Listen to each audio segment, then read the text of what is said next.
Everybody, ladies and gentlemen, we are live. This is episode 53 of Constant Elevation. My name is Tamal, like Jamal, but with a T. Got my legendary co-host, Brother Jay, X Clan, Black Watch, Brooklyn, New York, in the building. We do this build once a month. It's hip hop related.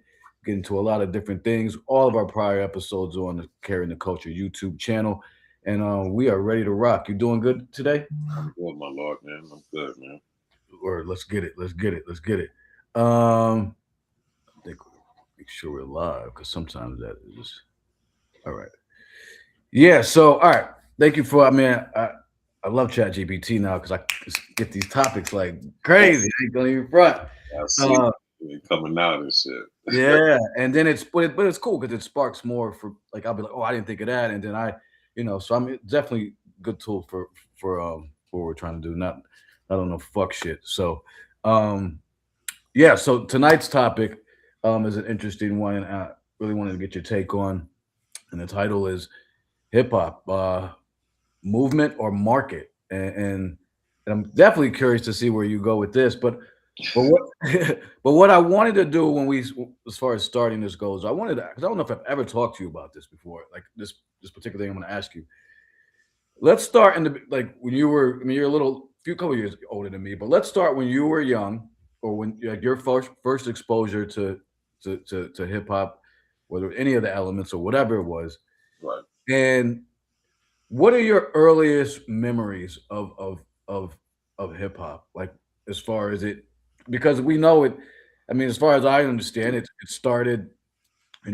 Started in the streets. It was partying. We had black spades, and it was. We understand the history. It was definitely an organic thing, at least in the very beginning. But it quickly money and things like that. So, but for you, what was your earliest experiences of it, even if you have any of it being a movement, if you will?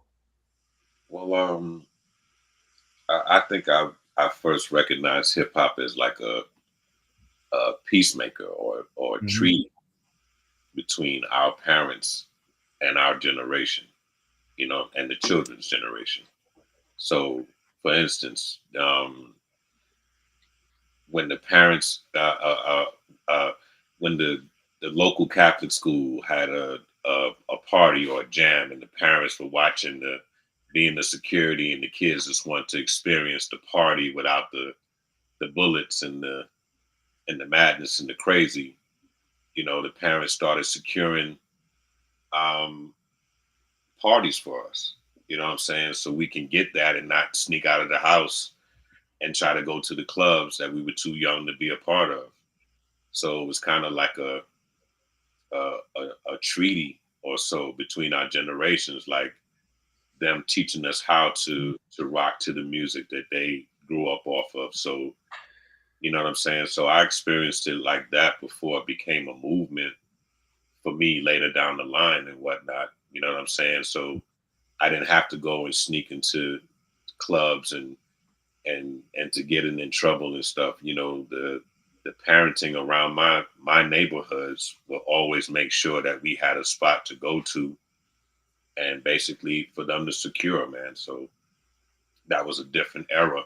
Yeah, yeah, And yeah, so not only were we using their records and stuff, man, they had our back and whatnot, and we kind of grew up together with that. You know what I'm saying? This yeah, generation now is separate because the computer is their guardian. You know what I'm saying? You know what I'm yeah. saying? So, we're not the guardians of this new generation. They do it on their own and they trust the machine more than the man. Right. Yo, you made an excellent point because a lot of times I get pushback from people like, who say to me that our parents weren't rocking with hip hop and they weren't into it and they weren't, um, and I say, well, maybe. And at first, maybe they didn't understand some things, but my father put me on to Eric B. and Rakim. I went to raising Raising Hell show. My first concert was with my father. Like, he was right there next to me. And like he didn't understand some things or whatever, but like, particularly around when you guys came out, Public Enemy came out, and I was, I had I had the X hat, and I had the black medallion. I had the African medallions, Yeah. and and you know, Afro pick and my shit. Like they understood, my parents understood that. You know what I'm saying? They didn't understand all the details and nuances of what I was into, but they understood that, and and they they actually encouraged it. My mom took me when I lived in Virginia for a short moment. My mom signed me up for a breaking class. Yeah. So you know what I'm saying. So I think it's very important that you said that, because a lot of time the narrative is, oh, our parents hated everything. I'm like, I don't know, because we were following right along in their footsteps and taking their music Yes. and just making it, you know, just adding our own young flavor to it. Right? Exactly. We were taking the sweet spots off the records that they danced to. So, they were reminding us how they danced. We share similar groove to how our parents danced and socialized with music and so on. So, the whole gap that exists right now, the dance is different. Right. You know what I'm saying? The language is different. You know what I'm saying? We didn't grow up holding hands with these generations of music. And I think we basically let the industry define what hip hop is and what that music is. And this generation learns from the machine what that message is, man. They didn't learn it from us. Right. Right. So you as a kid, I mean, because I've never, like we've never really talked about like what was. I mean, you were DJing before you were an MCing, right? So like you as a kid, I mean, you were I mean, a normal kid, I guess. I mean, you were, or maybe not. I mean, like, I don't know. Like, it's so funny. I'm gonna be honest, brother. I had like, again, when we first started rocking, Mhm. I was like, oh my god, it's brother Jay. He's like 75 years old, and like, you know what I mean? Like I had it all twisted. But so sometimes I'm like, he's not normal. Like, he's not a person. He doesn't have to eat or anything. But so when I say, so forgive me when I say, oh, you're a normal kid. But my point is, I'm trying to get at is when you were a kid. Yes. Um, you were what was that experience like for you, like just in general, your hip-hop experience as a youngster? Well, I mean, I DJ by the permission of the grandmasters in my area. Right. So, I was standing on a crate, DJing block parties. You know what I'm saying? And then the DJs who the older DJs than me would lend me equipment to DJ. You know what I'm saying? Right. They trusted my father. And my father opened up the yard for me to, get the turntables from across the street, Grandmaster Keith, and then Grandmaster Price would give me an amp, and DJ Ding would give me, a piece of equipment as well. So these were the older DJs saying, yo, you know what I'm saying, young nigga coming up, what I'm saying, we fuck with you, and that's big to earn that. You know what I'm saying? Just ain't no regular kids just coming out and hooking up the wires and everybody start bringing equipment and whatnot. You know what I'm saying? They respect my bloodline and they respected my drive. I had never spoke a word on the mic or anything, and they just loved the fact that I love to play music. My father would hire me to do the barbecues when the family come through and just give me a little change, play music. We ain't had to hire no DJs or anything to come through. So I always had a little gig. I can get a little tip from fam and stuff. And that, that's just incentive. You know what I'm saying? They didn't think it was gonna be a career or anything like that. It just was like, yo, you know what I'm saying? You do it well. I learned the blending, and then I started, you know, increasing my music knowledge, just not looking at the album covers, but doing as much research on these people. We didn't have internet and all of that. So, you had to get creative to learn, Johnny Mathis and Ashford and Simpson and all of that kind of stuff, and just get off of the record covers and get into the studying, Yeah. libraries, get to the areas that are going to give you that information, man. Talk to musicians and see what they know. I have musicians on the block, what I'm saying, that were putting out records and stuff, and I would just drill them and ask them questions, and you know, you gotta be in it. Yo, one quick question before I ask you next. what just frame it for us, like time period, like 80 or mid 80s, early 80s. Yeah, I'm in my 50s right now, 55. Okay. So in the time frame that we talking about 80s, when I'm teenager and whatnot, mid 80s. Okay, mid 80s. Got you. And so, yo, you made a good point, right? So there was no internet. I was just talking to my man last night, and about this, like how much you had to work to like find new music, to find to you had to really research the culture. Like we talked about, like you would hear a song on the radio, Mm. you would hear it going off, record like 30 seconds of it, and be like, yo, what was that? I gotta hear that. Like the hunger for like to to to to participate, to break, or whatever it was, like whether it was whatever element it was, I got to do that, and I got to find out how that is, and I got to ask, and I got to read, and I got to. You said library, like who even goes to the library? You know what I'm saying now, like library, Yeah, that's like what the knowledge is. You right, know what I'm saying? And then also AM radio. You got to think about how many people were doing like community radio where they may play a song and then break down who the artist was. So you had to know when to tune in. Very few FM was really like action go. You know what I'm saying? But AM radio provided a lot of knowledge back then. You know what right, I'm saying? If you can get the frequency. And right, a lot of people were talking and teaching on, AM radio at that time frame. You just got to learn how to dig. It's more than just digging in the crates. You got to be all over the place. I used to get samples from all kind of crazy places and stuff, man. Just, what I'm saying? It just matters your drive, bro. right, right, So, right. when you said, is the music a movement, or a market, it didn't start as a market and it didn't start as a movement either. You know what I'm saying? Either or, you fall into those categories once you master the craft. Mm, You feel what I'm saying? So, the fork in the road is like, yo, you want to go the market route, be the commercial kid, or you want to go with the organic movement and sustain, or maintain the elements that started this thing, the respect of the parents, the respect of the knowledge and all of that. When you go commercial, you basically, ramping up your originality at that point.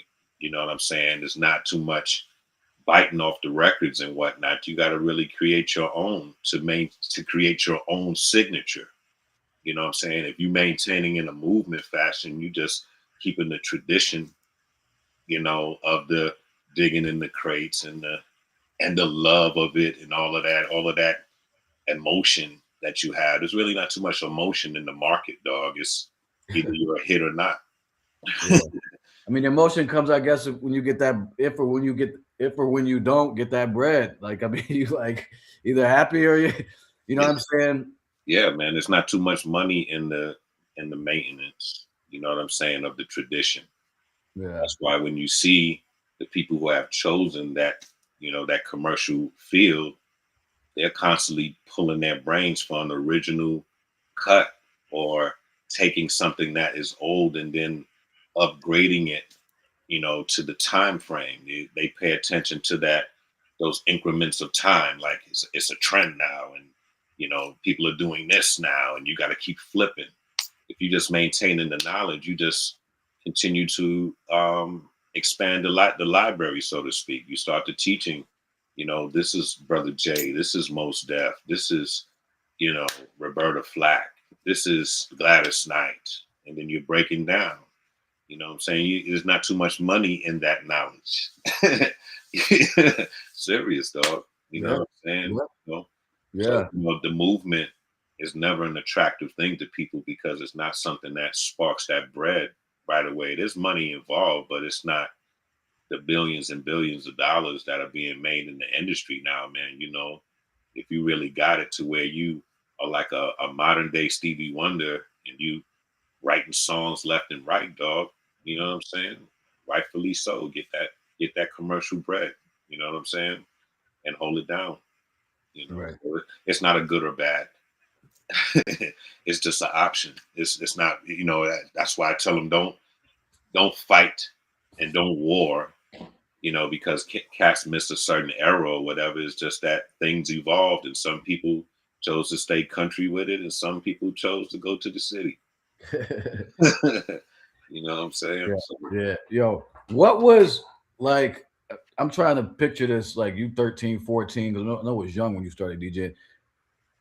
What's a brother J party? You 13, 14? Like what's on the tables? Like what were you spinning? I want to be there in my brain. I can just off the head, Starsky, Run DMC. I love Run DMC's music. Sucker MCs is always ill to cut. I go into breaks. I like Billy Squire, Big Beat, um, Pac Jam, Numbers. I can just keep rolling. Art of Noise, Buffalo Gals, Ralph McLaren, and them. I spent from all eras, dog. You know what I'm saying? I had mixes with Michael Jackson, with different breaks and whatnot to bring in. It was about blending for me.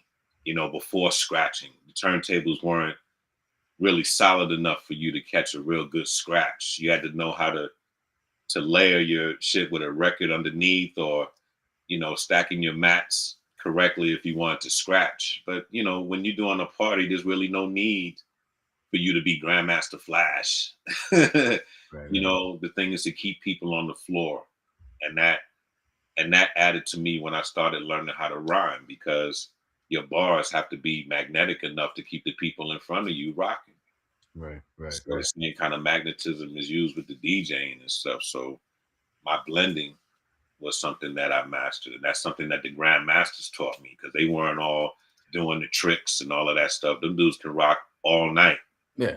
Your knowledge of your crate, Love Is the Message is like 5-10 minute long record, knee deep. So this gives you time to go dig in the crate while the record is bopping, keep people from hitting your table and knocking your needle off and stuff. You start creating your rhythm and your regiment when you Right. move around, and then your entourage grows. Remember, now you carrying crates of records, so you got to have good homies to help you carry and stuff like that. This is when it was innocent. Look how innocent that is. Yeah. And then you got to hit that fork in the road. Say like, am I going to go on and become Terry Jam and Lewis or whatever, like a producer guy, and start hitting the machines and learning how to make my own, or am I going to keep DJing the artists that keep coming out and letting people know what's out in the world? You know what I'm saying? Because you're a conduit like that. Right. You start creating your own, you don't really have time to show other people's material off. You got to big up your own signature. So that's why I say it comes to a fork in the road. Yeah, you got to make some decisions.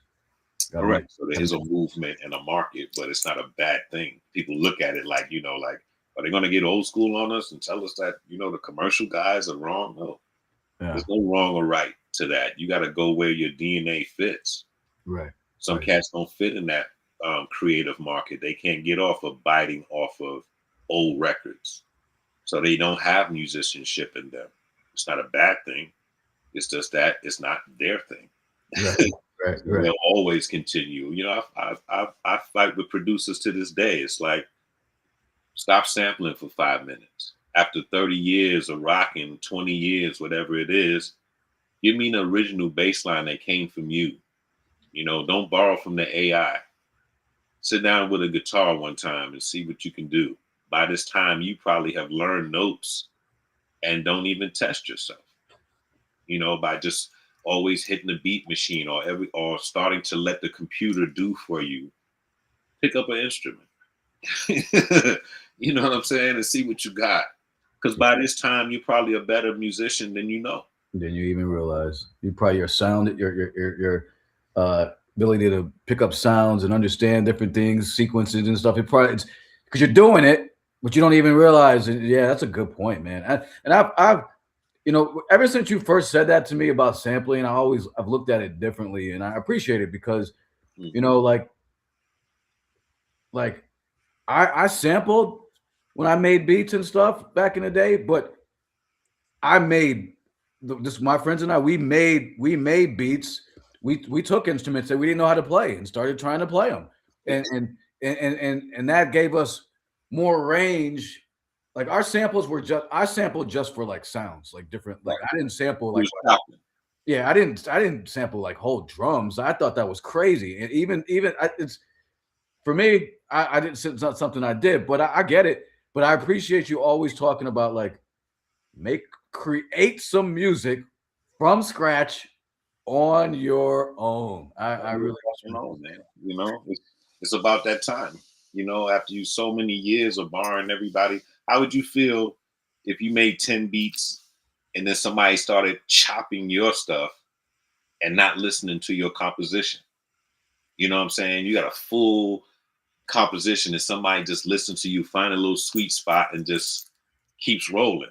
So at some time you gotta be, you gotta reverse or break the cycle, so to speak, and say, yo, man, let me do my joint like a Johnny Mathis would compose his situation or Barry White would compose. Let me see what comes out of me. You know what I'm saying? A lot of cats are trying now, but they're using the computer to do that. You know what I'm saying? We have a consumer ear and a DJ ear, and we can, we think we know notes by feeling, but if you don't have experience, that creative portal is limited, dog. You know what I'm saying? If you listen to just one style of music, that creativity is limited. You know what I'm saying? You Absolutely. listen to classical music. I listen to a lot of classical music, and I know I can feel where pockets are. I feel where pockets are that I can rhyme or where a beat fits in. You know what I'm saying? I've learned how to, how to let my lyrics go and not have to depend on the boom to the tap and the tap and the tap. You know what I'm saying? That can limit you. You know what I'm saying? So, it's very restricting, right? Like correct. Yeah. Correct. Makes a lot of sense.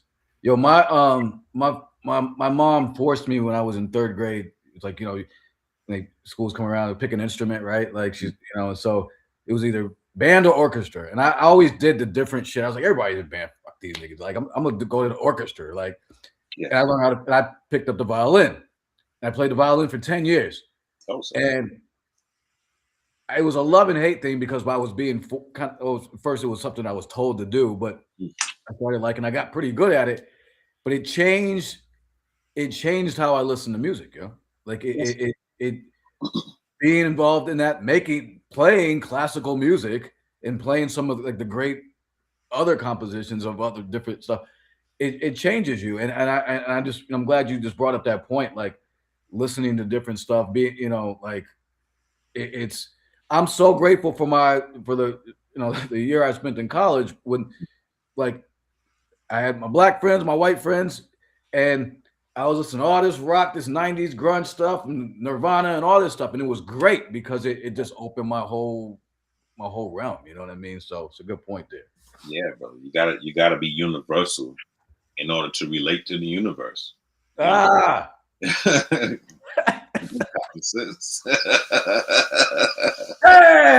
that's good. That sounds like AI. Yeah, that's coming from you though. That's you the AI. Yeah. Yeah. That's facts though. So as far as like you brought up another interesting point about DJing, like the blends, man, and the transitions. Like a dope DJ will have you on the fourth song and you still think you on the first song. Correct. You know what I'm saying? Like you're not even you all of a sudden you in a different.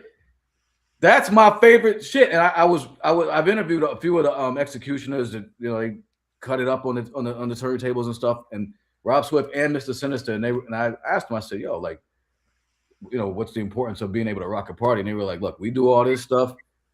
You're not a DJ to me if you can't rock that party. If people are like nobody want to hear all that all night long, man. Like, bro, you gotta know your crate. I admire people who know their crates. You know your BPMs. You know what mixes. You don't force shit. You know what I'm saying? If a person is on the dance floor and they got to go to the bathroom, dog, make them pee on themselves, dog. They can't leave the floor. You know what I'm saying? You know that vibe, like, damn, but oh man, that came on, and they just keep rocking. till they sweating and coming out of their clothes awkwardly, like, damn, I've been dancing that long. Right. You know, that's Right. real DJ. Yeah. Or if they're thinking about leaving, right? It's late. Like you think there's many times I've wanted to leave a party.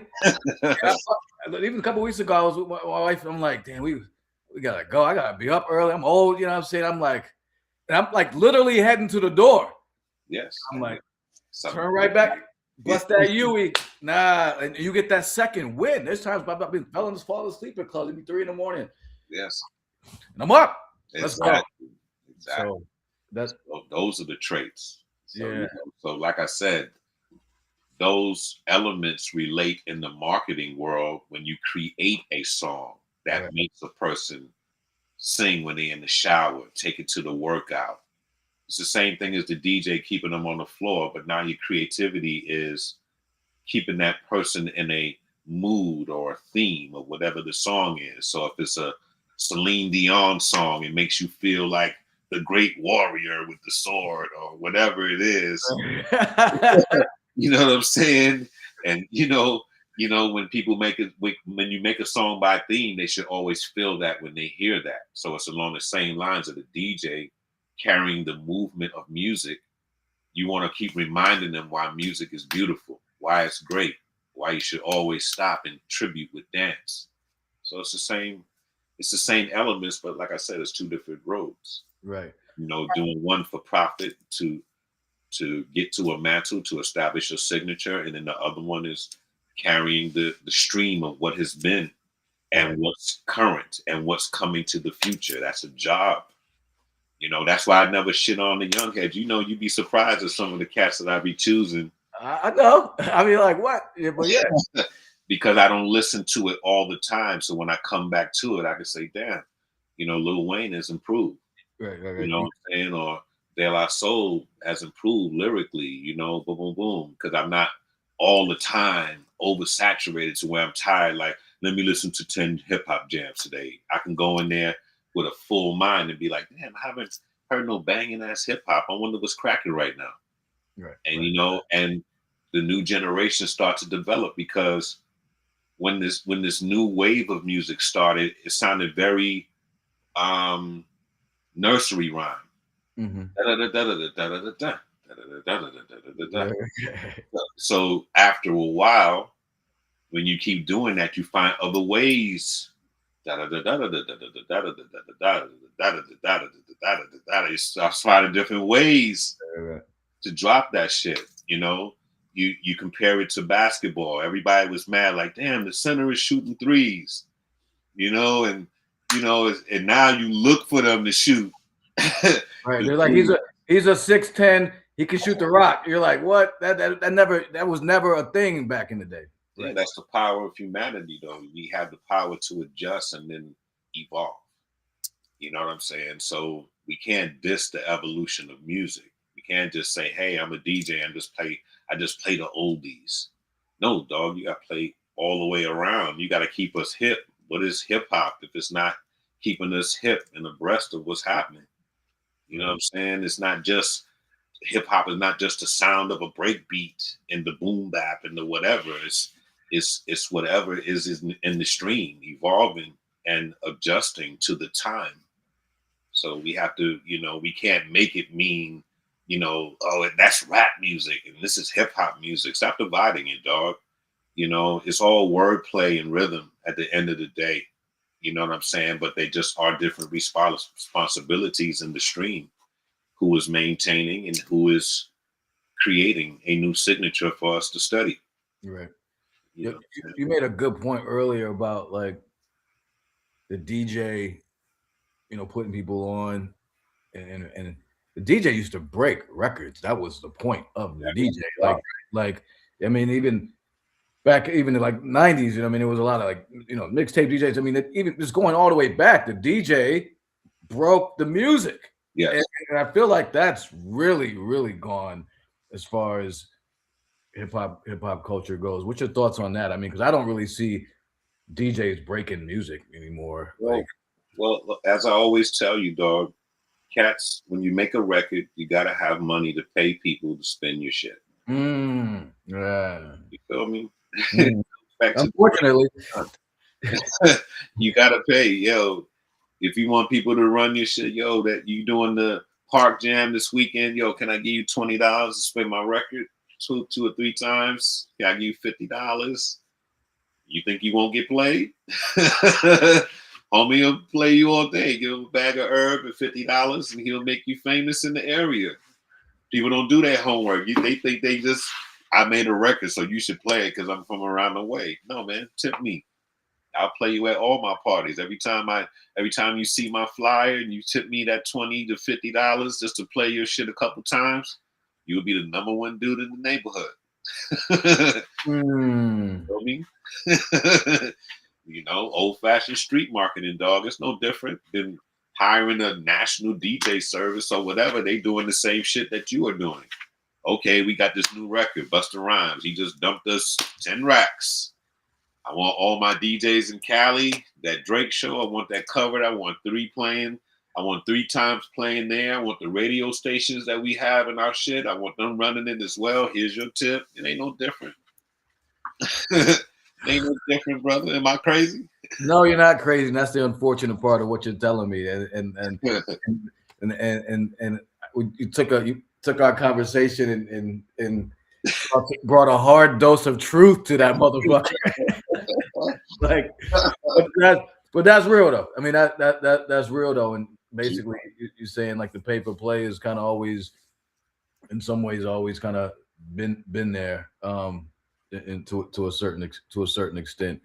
I mean, it does seem like I mean, at least as far as back in the day, DJs, did it seemed like they, I don't know, maybe I could be wrong. It did seem like they cared a little bit more as far as what they were playing, and took some pride, or they had some freedom until it was taken from them. Right. I'm not going to sit here and let you play all the Homeboys mixtapes from around the way when record companies are paying me to say 97, whatever, Hot 97 or community station, I need you to play A, B, and C, his little tip. I'm not going to let you get on there like, yo, I'm DJ whatever, and I want to play all my homie shit today. No, dog, it's not certified. To be on a label was like certified, like, I can really do this and people invest in me. And that's when the rules had to start happening. Like, yo, as a commercial artist breaking a signature, people pay for you to be in rotation. Right. So was there a particular time that like you saw? I mean, I know you've talked a couple times about the fork in the road. So has the fork in the road always been there, or was there a time when, because I mean, I don't know. I would assume that early on, the money wasn't like the driving factor in all of this and all the elements and stuff like that, and DJing and rapping. But like, was there a distinct moment that you saw things shift, or was it just a natural evolution of things just happening? When you get older and them bills hit.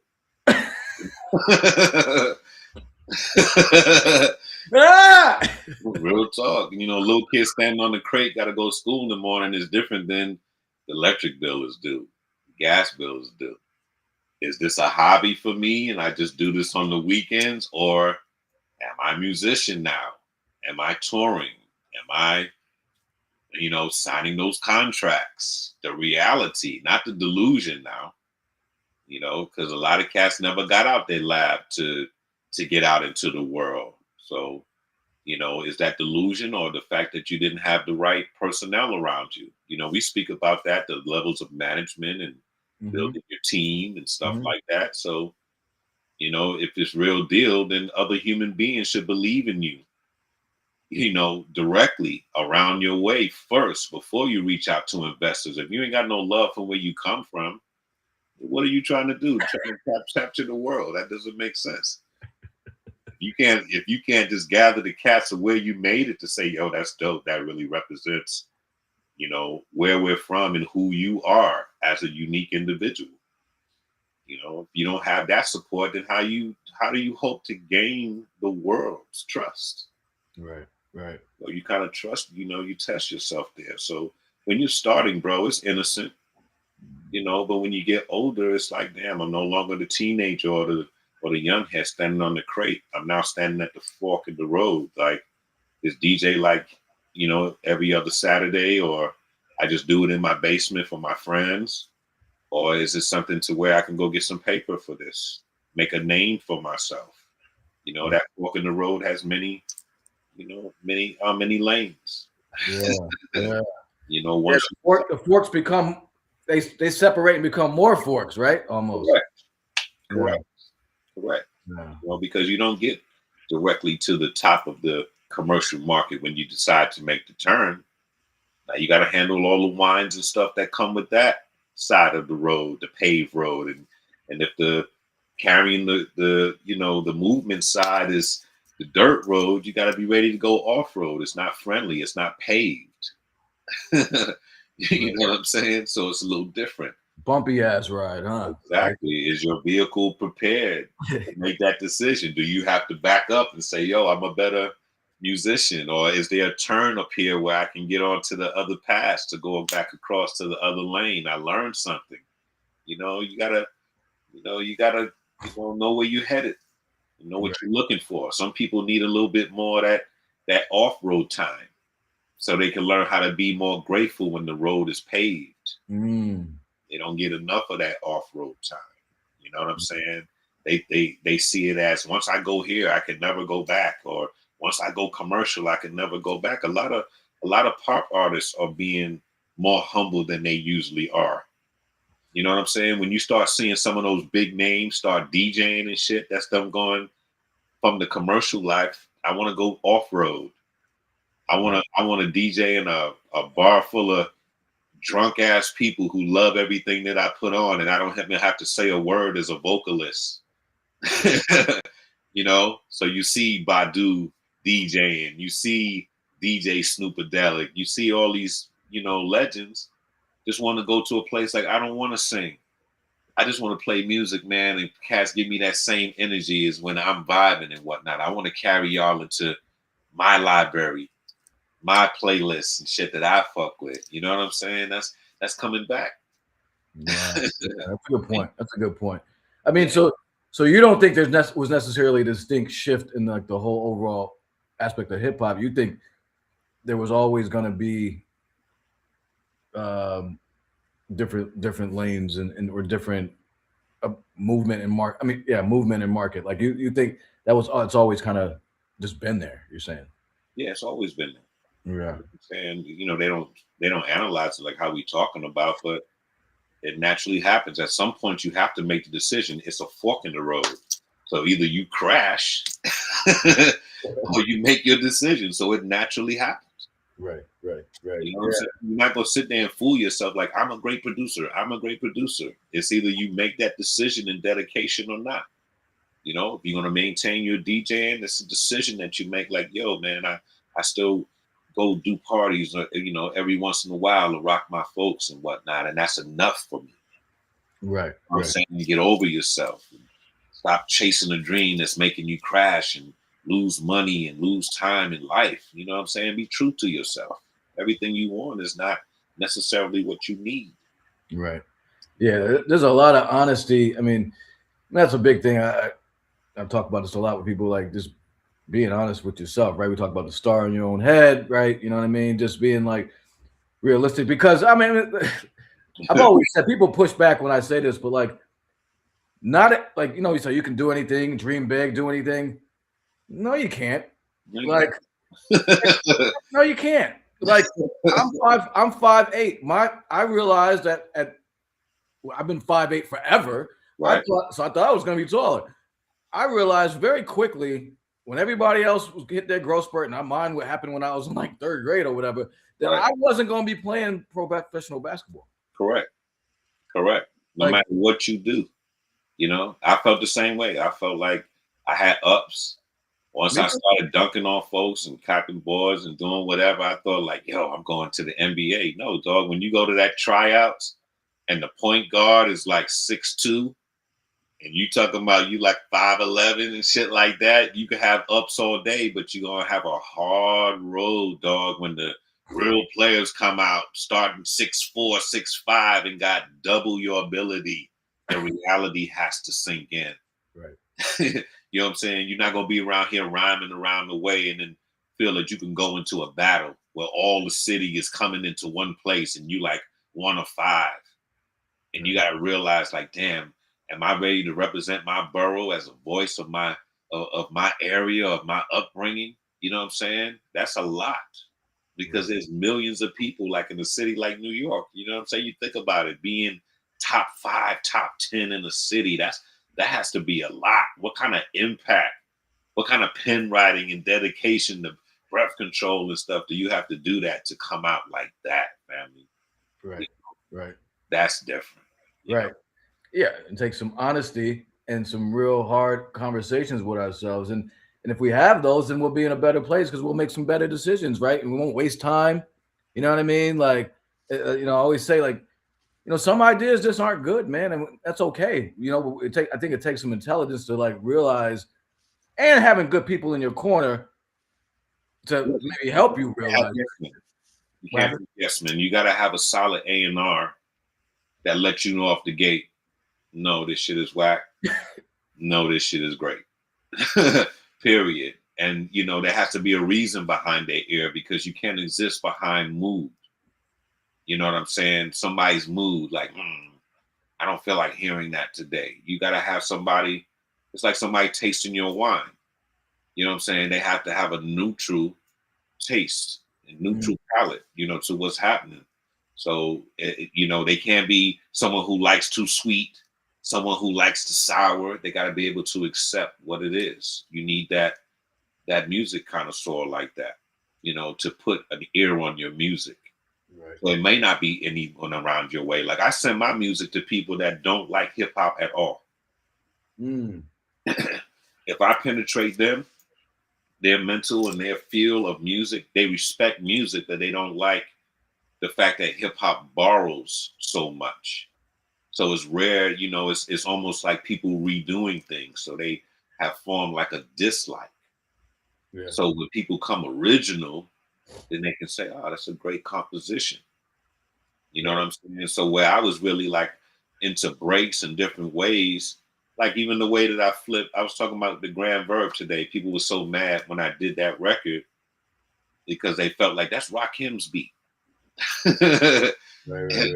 And I said, no, I said, I have a distinct difference when I sample anything that's someone else used. I will put my signature, my production signature on that. So when Grand Verb comes on instantly, you know what that is. It's never like, wait a minute, is that microphone theme? Yeah. Never that. Right. Never that. Anytime that I've used tracks that anyone else has used, there is a distinct difference, so they can respect, the people that I go to can respect that, oh, you flipped that in a different way. Right. Oh, you added a bridge. You just didn't do, a repetitious hook. Right.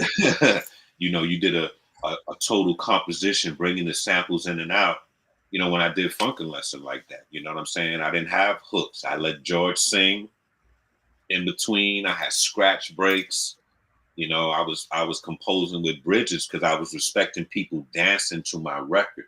Right. That's what got it more rotation on the radio. That's something they want to put on early in the morning. When people going to work, you got a new version of Knee Deep. Right. Do rapping in a different pattern. I wasn't rapping in a common pattern. Right. You know what I'm saying? It wasn't storytelling and it wasn't battle rap. It messed right into the funk. See how the composition. So exactly, they learned how to respect my signature production. This little dude goes home, writes the song, makes the beat, comes up to the studio ready in the morning, ready to go. You know what I'm saying? And some of the people there didn't deal with hip hop. Hip hop was very corny at a time frame with those corny drum sounds and stuff like that. I used breaks on everything. I didn't use any drum machines on original X-Clan music at all. So a lot of the movement people gravitated toward my music. Right. They were you know, connoisseurs of the crate and so on. And then original people rock with me because I was doing different ways with that. You know what I'm saying? Who would do a whole analog style album like that and risk losing their record deal?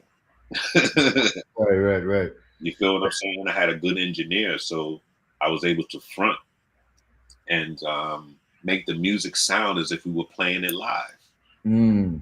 You know what I'm saying? That's why Wu-Tang is popular, dog, because it sounds like the original music that you made in your basement when you first started making beats. Like, yo, you heard that in the Kung Fu movie? Yo, take that, catch that, put this underneath. Right. I start busting. Right. So, you know, some folks saw that as like grunge rap. You know what I'm saying? We spoke about this before. You know what I'm saying? Where the world starts to see that, like, yo, is that what they do in the projects and the basements of Brooklyn and shit? These niggas be catching kung fu movies and putting drum patterns underneath. Yo, that's ill. Let's buy that. Right. I mean, well, they did tour with Rage Against the Machine in the 90s. And, you know what I'm saying? So there you go. And right? you would think, like, why are they doing that? Why? Because all the garage band groups, all those rock bands were garage bands. Yeah. Hey, mom, I'm going in the garage with my friends. And so that's our garage shit. We don't have, you know, in the lower income inner city, we're not sitting around with a drum kit and a guitar and all of that kind of thing. We stacking tape decks and pause taping at a time frame and taking little turntables and, Ma, can I borrow your records? Don't scratch my shit. You know what I'm saying? We doing that, and that was a form of grunge. Again, that is a movement. Right. You know what I'm saying? That is a movement of like mind. So when those creators get together, when all those little garage bands gather to see the garage band that got signed, they can respect. Oh, you bought Wu-Tang? Oh, that's like Black Grunge rap. Right. Not the homies from the boroughs of New York speaking the God math and all of that kind of shit. You know, all of that shit is out of the door. It's like you're defined as something when you go worldwide. Yeah. Your definition becomes different, dog. Yeah, and I mean I think they might have done Lollapalooza if I'm not mistaken, but like so and that it was funny as you're saying that I'm thinking like okay, movement lane then becomes market lane, like because you down the road, yes, yeah, down the road, like so like because you know like because clearly I was just talking to my man, I saw Wu-Tang for the first time in like maybe 6 months after Protect Your Neck came out. I came to Hartford and for $10. Yeah. $10. Right. You know, the last Wu tour that was going around, but it was like 200 or something like that. So movement, yes, market, correct. Because down the line now, there's like a little opening. Like, yo, dog, you're up at the higher parts. You can go into this commercial lane, dog, and kind of cross over. What they call crossing over. Right. You can cross over if you can go far enough down the line. You can cross over, dog. And the same thing with the commercial shit. You get to a point of creativity where it's like, yo, I'm tired of the plastic and this. I want to go back to when I was in the garage and rock out. So they cross back over. Like I said, some people go back to DJing. Some people go to learn the instrument. Right. You know, different shit. Right. But it is levels of crossing back over. And it's like I said, it's not a good or evil. It's just an option.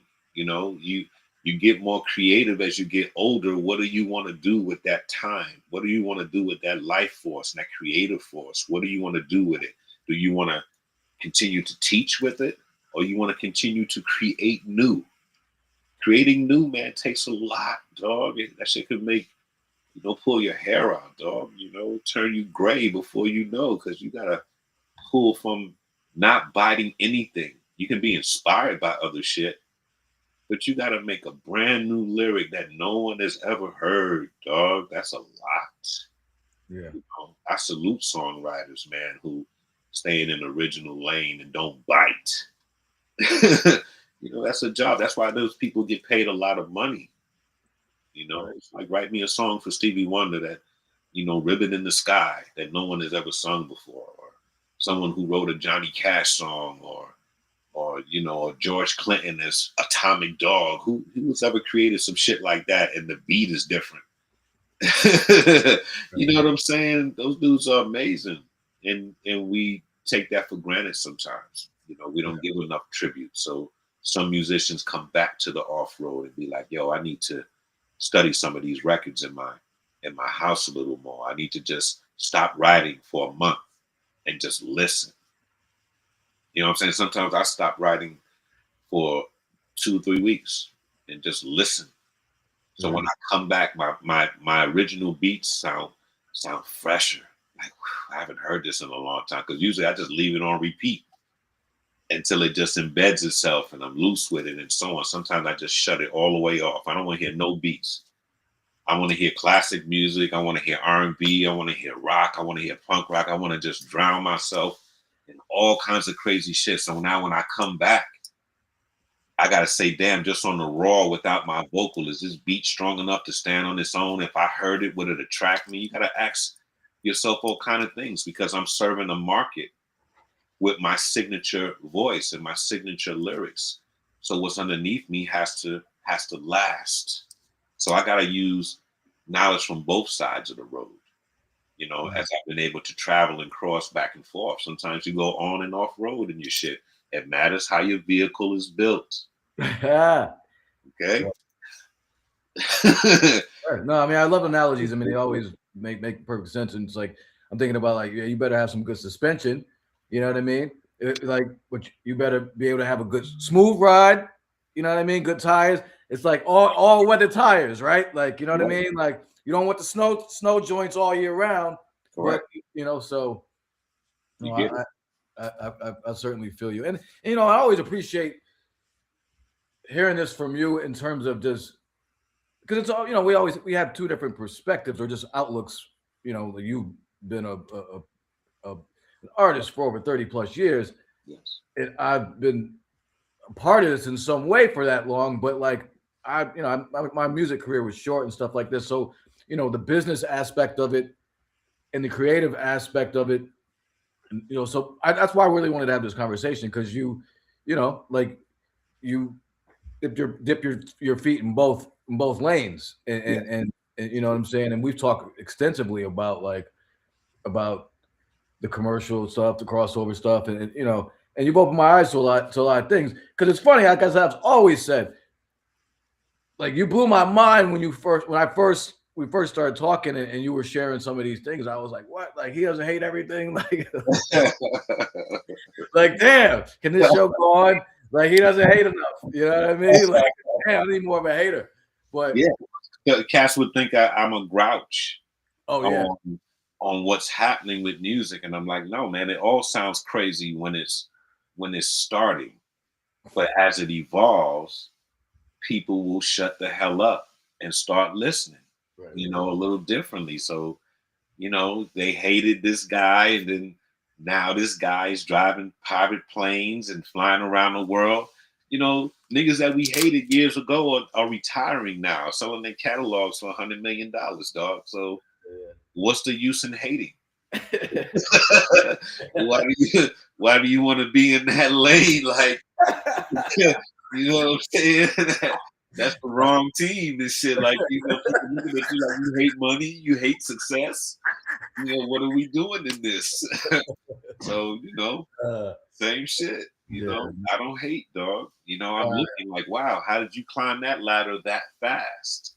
You know, was that pure talent? You know, when you look at somebody like Alicia Keys, she's like a modern day Roberta Flack, God bless. You know, when Cass was looking at her, it's like the little American Idol girl who's so amazing with the piano and shit. Now look at her level, dog. It's untouchable. Right. And a world full of musicians, dog. You know, this woman she can retire now, don't even have to think about music, just raise her family and shit. Right. You know what I'm saying? So, you know, we gotta have an eye for, you know, for the next. You know, we can't close it like, you know, you can't just conveniently close that all the time and just shut shit out, man. You gotta let the new vibration in. Like, who is this? And you know, and let's see how they evolve. How can I contribute to that? if everybody's doing it, then everybody won't have time to contribute to the one. Right. It used to be a chosen factor with this thing, and now it's like, I'm not waiting for y'all. I'm gonna be a star. Let me hit my iWatch and start singing into it. See if I can catch a couple weirdos who like my yodeling or some shit. You know, niggas ain't even singing now. They yodeling and shit until they get to a point. It's like, what happened to the song training? What happened to the learning the notes and getting with the engineers and the spending money? You just want to skip class and be like, somebody will like it. Fuck it. And that's the wrong way to me. You know what I'm saying?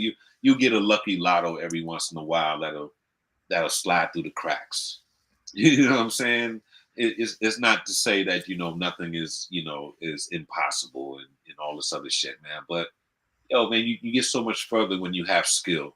You know what I'm saying? When you really just train it to a point where it's like, you know, a majority of the universe likes you more than not. Right. You know, you're never going to be able to attract every fucking body. No. And when you take it serious, I mean, like, you know, again, when you talked earlier about like how much went into you DJing and understanding the records and like, you know what I mean? And just the craft, like same with me with dancing and stuff, like different moves. And it's like, you know what I mean? And certain things, when I'm practicing, I'm busting my ass, twisting my ankle, twisting my arm, but practicing and then, you know, again, we talked about this before, just to recap, like, you know, again, having the team around you and you said, you know, the elders were like, we're giving you blessings to do this. So like, same thing. Yes. You know, I was coming up, they were like, all right, young buck, you got that move. Just keep working at that. All right. I'm gonna keep working at this. You know. Correct. And you think about it, like with dancing. If someone said, yo, the fork in the road is coming, I want to send you to Brazil to learn capoeira versus let's go to Paula Abdul's studio and get you ready for the Janet Jackson tour. Which way are you going? Yeah. It's both skills, but one is going to a dance studio, 1, 2, 5, 1, 2, 3, 1, 2, 7, and whatever the hell. And then the other one is yeah. You know, I mean, I used to put that Eddie Gordo shit in my moves, man. You know what I'm saying? Like, yes. So yeah, of course. I mean, of course, that off road, and at any time you could say, "Yo, my capoeira is so dope. I would love to go dance with the stars and blow them away." You feel what I'm saying? Cross over, right? You know, to test what you've been learning off road to go there. Then you may be in Paula Abdul's studio, like, you know, the young nigga from the country try to challenge me like my dance moves are not the shit. I'm going to the capoeira spot today to bust my shit. You know, they cross back over. Yeah. You know, it's all one thing, bro, but it is a decision to make on what grounds you. That's the same thing with rhyme. You know what I'm saying? You're gonna increase your rhyme, you're gonna go to the battle yard to get your bars up, or you're gonna go to the studio and write more material for the machine. You know, how do you want to develop your craft? That's the movement and the market aspect. Right. I mean, and I guess being honest about it, like you said a little bit earlier, man, everyone's not cut out for, like, not everybody's cut out for the movement. Mm-hmm. Not everyone's cut out for the market, right? Like some people, like they're just not wired to be in the commercial sphere dealing with like fuckery. Like some people just, I'm not fucking with it. I don't care how nice I am. Like, you know, some people just might not be that thing. Some people, I'm just saying, like, it seems like as we're talking, this is what's coming up for me. Maybe I'm wrong. Like, it just seems like, as you said it a couple of times, it just is what it is. And wow. And I think, you know, that's why I guess there's different lanes for different, you know, different reasons. Because not everybody, also for the consumers, not all the consumers aren't the same. So not every consumer, there's consumers right now. If I put Brother J on, they're gonna be like, what the fuck is this? Like, right? I mean, let's like if I put Hyro on, what the fuck is this? I put on 50, we vibing now. Or I put on, you know, whatever, little so-and-so, it's a vibe, you know what I mean? So because these are creative lanes now that we're talking about. This is not for everybody. Some people need to pull the car over and not make the decision. Right. Let's get that straight. Right. You know what I'm saying?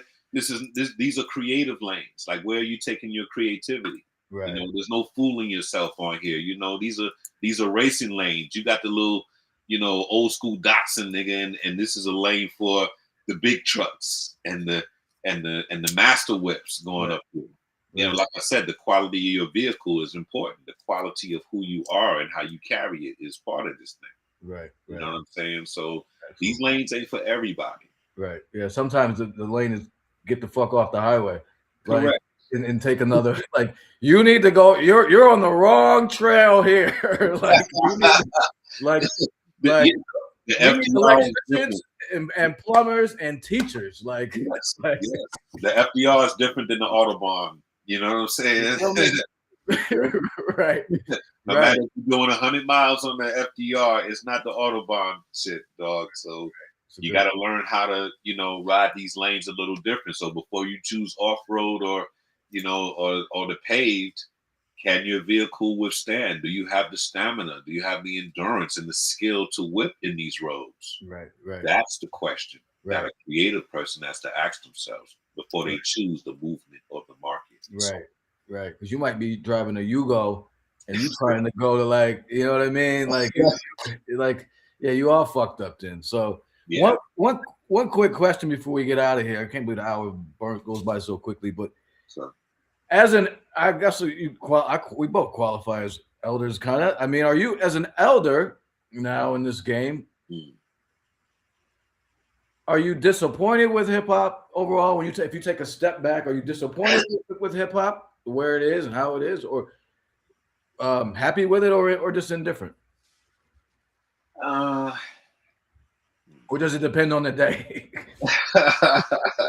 I don't, you know, I'm an active veteran, dog, and you know, a lot of the generation will put me in an elder position, but I'm You're not accepting that yet. yeah, I just have more to offer. I'm not like I'm like a battlefield general. Like I always go out. I'm never sitting in the Pentagon telling cats what to do. It's shot calling. I'm out there saying, send more bullets. Right, right, right, right. Send me a helicopter. I got two Yeah. injured. You know, I'm one of them, dog. So, you know, my status with the game, I'm not disappointed, man. You know, this thing has become a real deep market. I dislike the administration, and I've said that several times. You know, the program directors, the A&Rs that don't do their jobs. You know, the VPs and the presidents that are not doing their jobs. You know, to make it a safer lane for the real creative people, the people that are supposed to be driving on the roads and the right shit. You know, I'm disappointed at the administration and and the outlets, you know, so busy to attract advertisement and not figure out how um to open the door for new creativity. You know what I'm saying? There has to be a lane so we keep expressing, dog. You know, I Right. know too many people with backed up catalog, man. I may know, you know, two or three people who have mastered a CeeLo's type of style where he had the singing and the spitting all together, or like a new Black Thought. You know, we'll never see groups like this again if they keep holding the game down. Like we spoke on gatekeepers last episode that we were building on. I'm disappointed in that. Right, right. You know, I'm disappointed how the veterans have sold units for years and can't come back to the same company that they made money with to adjust a new deal. If you've been selling my records for 20, 30 years, I should never have to look for a record deal, Right, right, especially if it's still selling. right, right, You know what I'm saying? So I dislike that. That's like, you know, you worked and made thousands and thousands of dollars with a partner and you can't make a new deal. right. That's why, you know, that puts the veteran artists back into the pool, going back to ground zero.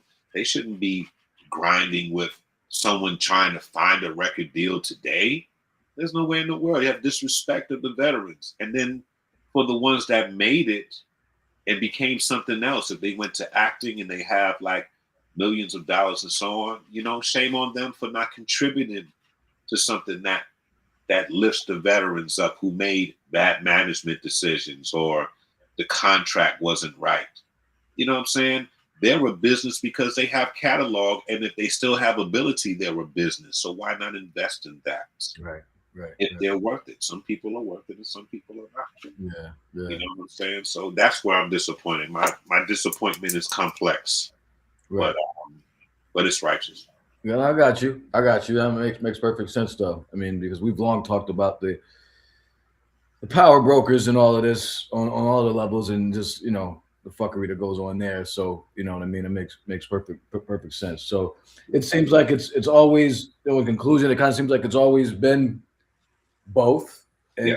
artists and all elements actually have to make some decisions. Am I gonna dance and stick my ass out or whatever, this, that, the third, or am I gonna do this? Am I gonna put my paint? Am I just gonna be in the subways dirty with rats and shit bombing, or am I gonna be in the galleries like Cause? Cause is an original TC5 jersey, and Cause is you don't even have to know graffiti, but people know Cause, those big dolls. You know what I'm saying? So yes. and he had an exhibit here in the Andy Warhol Museum for 6 months. I mean, Causes that dude. So in terms of the decisions you got to make. So correct, you got to make the right administration decisions. You got to make the right decisions for your path. Right. You know what I'm saying? Otherwise, you got to slow down, change the tires. Right. Get on some other terrain, dog. And that's for the chosen. Like I said, there's a racer mind and then there's a consumer mind. Right. You know what I'm saying? And the ones who are racing in the game, there's a different timing. There's a different way that we see shit. And there should be an exceptional place for that kind of mental. Right. You know what I'm saying? That's where the game has to evolve, dog. Yeah, absolutely. Absolutely. Good build, my G. I appreciate you. That was fun, man. It's always good. Always good to build with you. Everybody, we do this the first Wednesday of every month. This was episode 53, Constant Elevation, and we keep it moving. It's been like 4 years or something. We just go, and we keep it going. And all of our past episodes are on the Carrying the Culture YouTube channel. So, and make sure you rocking with us, Brother J X Clan on Instagram and everywhere. Yes. And thank you, family. I really appreciate you, man. As always, and we will talk soon. We'll be back next month. Indeed. And salute to all the people who appeared in the chat. I didn't even put the chat up while we were talking. I forget we on YouTube now. Yeah.